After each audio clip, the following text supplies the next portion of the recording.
साध संगत जी, प्रेम से कहना धन निरंकार जी। एक नई साखी के साथ स्वागत है आप सभी का आपके ही अपने चैनल पर। आज की साखी का विषय है अपनी कमज़ोरी पर रोइए मत, कमज़ोरी को अपनी ताकत बनाइए। तो चलिए सुनते हैं आज की ये साखी। साध संगत जी, हम सभी के जीवन में कोई ना कोई कमज़ोरी ज़रूर होती है और कई बार हमें उस कमज़ोरी के चलते लगता है कि हमारे लिए हमारा जीवन बहुत कठिन हो गया है। उस कमज़ोरी के लिए कई बार लोग दया भावना दिखाते हैं तो कुछ लोग मजाक उड़ाते हैं, लेकिन ज़रूरत उस कमज़ोरी को समझकर उसे अपनी ताकत बनाने की है। लोग तो कहेंगे ही कि तुम ये काम नहीं कर सकते, लेकिन तुम तो निश्चय कर लो कि तुम्हें कुछ करके ही दिखाना है। धैर्य और परिश्रम के साथ सकारात्मक दृष्टिकोण अपनाकर अपनी कमज़ोरियों पर हम विजय भी प्राप्त कर सकते हैं। ज़रूरत बस उनको पहचान कर उन पर काम करने की है कि हम उन्हें अपनी ताकत कैसे बना सकते हैं। एक बार एक लड़का था जिसका एक हाथ नहीं था, इसीलिए हर कोई उसको दया की दृष्टि से देखता था या फिर उसका उपहास कोई करता रहता था। एक दिन लड़के ने मन ही मन ठान लिया कि लोगों की इस दया भावना से देखने को उसे सम्मान में बदलने के लिए कुछ करना ही पड़ेगा। उसके गांव में बहुत से लड़के कुश्ती लड़ते थे, इसीलिए उस लड़के ने ठान लिया कि मुझे भी कुश्ती सीखनी है। वो लड़का गांव के बहुत से उस्तादों के पास गया, लेकिन कोई भी उसे कुश्ती सिखाने के लिए तैयार नहीं हुआ। जब वो गांव के नामी उस्ताद के पास पहुंचा तो वो लड़के को देखकर व्यंग्य कसने लगा कि तुमको सिखाने के लिए बहुत समय और मेहनत करनी पड़ेगी और तुम्हें तो ऐसा उस्ताद चाहिए जिसके पास समय ही समय हो। तुम ऐसा करो कि गांव में एक वृद्ध उस्ताद है, उसके पास समय ही समय है, उनसे कोई सीखने नहीं जाता, तो ऐसा करो तुम जाकर उनके चरण पकड़ लो। लड़का जल्दी से उस्ताद के घर पहुंच गया। उनसे विनती करने लगा कि गुरुजी आप मुझे कुश्ती सिखा दो। उस्ताद जी कहने लगे कि मैं बूढ़ा हो गया हूँ, मुझसे तो अब कोई कुश्ती सीखने भी नहीं आता और तुमको कुश्ती क्यों सीखनी है।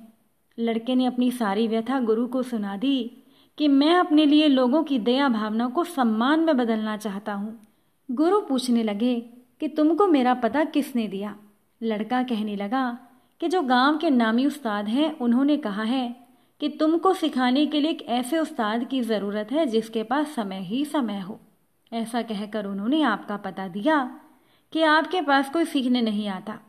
वृद्ध उस्ताद समझ गए कि उस नामी उस्ताद ने अहंकार में भरकर ऐसी बात कही है और वो मुझको निकम्मा और निकारा समझ रहा है। गुरु कहने लगे तुम कल सुबह अखाड़े में आ जाना। अब वो वृद्ध गुरु ने सारी रात कुछ सोचा कि एक बिना हाथ वाले लड़के को कुश्ती का मैं ऐसा कौन सा दाव सिखाऊं जिससे कि उसकी कुश्ती में जीत हो जाए। सुबह होते ही वो लड़का अखाड़े में पहुंच गया और उसने गुरु को प्रणाम किया। उस्ताद जी कहने लगे कि मैं जो भी दाव सिखाऊं तुम उसे ध्यान से सीखना, लेकिन कभी कोई प्रश्न मत करना। लड़का खुशी खुशी तन मन लगाकर कुश्ती सीखने लगा।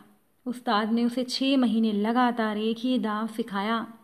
वो उसकी सारी बारीकियां समझ चुका था। एक दिन लड़का उस्ताद से कहने लगा, उस्ताद जी ये दाव तो मैं अच्छी तरह से सीख गया हूँ, अब आप मुझे कोई और दाव सिखा दो। इतना सुनते ही उस्ताद नाराज होकर वहाँ से चले गए। लड़का बेचारा सोचने लगा कि बड़ी मुश्किल से मुझे एक गुरु मिला था, उसे भी मैंने नाराज कर दिया। लड़का जल्दी से उनके पास पहुंचा और माफ़ी मांग कर कहने लगा, आज के बाद आप जो भी सिखाएंगे मैं प्रश्न नहीं करूँगा। उस्ताद ने उसकी बात सुनकर उसे माफ़ कर दिया। इस तरह से लड़का एक ही दाव में माहिर हो गया था। अब एक दिन गांव में कुश्ती की प्रतियोगिता थी, तो उस्ताद लड़के से कहने लगे, आज तुमको कुश्ती लड़नी है, तुम तैयार रहना। लड़का उस्ताद के साथ कुश्ती वाली प्रतियोगिता के स्थान पर पहुंच गया और लड़के का नाम प्रतियोगी के रूप में लिखवा दिया गया। अब उस लड़के को देखकर हर किसी के मन में यही भावना थी कि ये बेचारा बिना एक हाथ के क्या लड़ पाएगा। कुश्ती शुरू हुई। लड़के ने पहले दोनों पहलवानों को आसानी से हरा दिया।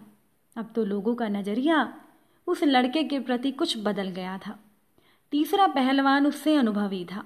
लोगों को लगता था कि इस बार लड़का हार जाएगा, लेकिन वो लड़का पूरे आत्मविश्वास से लड़ा और वो कुश्ती जीत गया। इसके बाद उस लड़के की कुश्ती उसी उस्ताद के शागिर्द पहलवान से थी जिसने उन वृद्ध गुरु पर व्यंग्य कसते हुए उस लड़के को वृद्ध उस्ताद के पास भेजा था। वो पहलवान उम्र, अनुभव और शारीरिक बल हर किसी लिहाज से उस लड़के से कहीं ताकतवर था।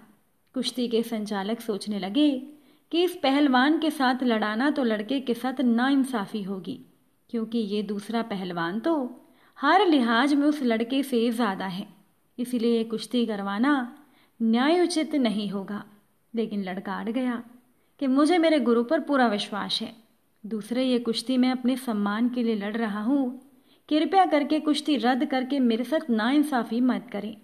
कुश्ती के संचालक सोचने लगे कि हम तो इस लड़की की भलाई के लिए ही कह रहे थे कि ये एक हाथ से कैसे जीतेगा, लेकिन अगर ये खुद ही हारना चाहता है तो हम क्या कर सकते हैं। कुश्ती शुरू हो गई। अब कुछ ही मिनटों में लड़के ने उस नामी पहलवान को भी हरा दिया। अब तो उसके उस्ताद की शक्ल देखने लायक थी। लड़के ने अपने वृद्ध गुरु के चरण स्पर्श किए और गुरु से प्रश्न किया कि गुरुजी, मैं ये कुश्ती कैसे जीत गया। लड़का कहने लगा, उस्ताद जी, मुझे तो केवल एक ही दाव आता था, फिर मैं कैसे जीत गया? क्या मेरे प्रतिद्वंदी को वो दाव नहीं आता था? उस्ताद मुस्कुराते हुए बोले कि हाँ, ये बात सच है कि तुमको एक ही दाव आता था, लेकिन तुम इस दाव को अच्छी तरह से सीख चुके थे, उसकी हर बारीकी तुम जान चुके थे, और तुम्हारा प्रतिद्वंदी ये बात नहीं जानता था कि तुम्हें एक ही दाव आता है, और तुम्हारे प्रतिद्वंदी को भी ये दाव आता था, लेकिन हर एक दाव का एक प्रतिदाव होता है। लड़का पूछने लगा, गुरुजी, क्या मेरे प्रतिद्वंदी को उस दाव का पता नहीं था? वृद्ध उस्ताद कहने लगे, तुम्हारा प्रतिद्वंदी जानता था कि जो तुम दाव लड़ रहे हो उसका प्रतिदाव क्या है, लेकिन वो कुछ कर ही नहीं सकता था, क्योंकि यहाँ पर तुम्हारी कमजोरी तुम्हारी ताकत बन गई। लड़के ने हैरानी से पूछा, वो कैसे गुरुजी? गुरु ने कहा, तुम्हारे दाव के प्रतिदाव में दाव देने वाले का वही हाथ पकड़ना होता है जो तुम्हारा है ही नहीं। तुमने मुझसे प्रश्न किया था ना कि मैं तुम्हें एक ही दाव क्यों सिखा रहा हूँ? वो इसीलिए था क्योंकि तुम्हारा प्रतिद्वंदी ताकतवर होते हुए भी तुम्हारे दाव का प्रतिदाव नहीं दे पाएगा। मैंने तुम्हारी कमजोरी को तुम्हारी ताकत बना दिया और उसे तुम्हारे प्रतिद्वंदी की कमजोरी बना दिया कि वो चाहकर भी कुछ नहीं कर पाया। साथ संगत जी, कमजोरियां तो हम सभी के जीवन में होती हैं, लेकिन हमें उन कमजोरियों के आगे झुकने के बजाय उन्हें पहचान कर उन्हें अपनी ताकत बनाने की कला सीखनी चाहिए। अगर हमें भी अपने जीवन में एक सच्चा मार्गदर्शक मिल जाए तो फिर हमारे जीवन को भी एक नई दिशा आसानी से मिल सकती है, और वो सच्चा मार्गदर्शक होता है सद्गुरु। अगर आप सभी को आज की ये साखी अच्छी लगी हो तो वीडियो को लाइक और शेयर ज़रूर कीजिएगा। आप सभी से फिर मुलाकात होगी नई साखी और नए विचारों के साथ। साथ संगत जी, प्यार से कहना, धार निरंकार जी।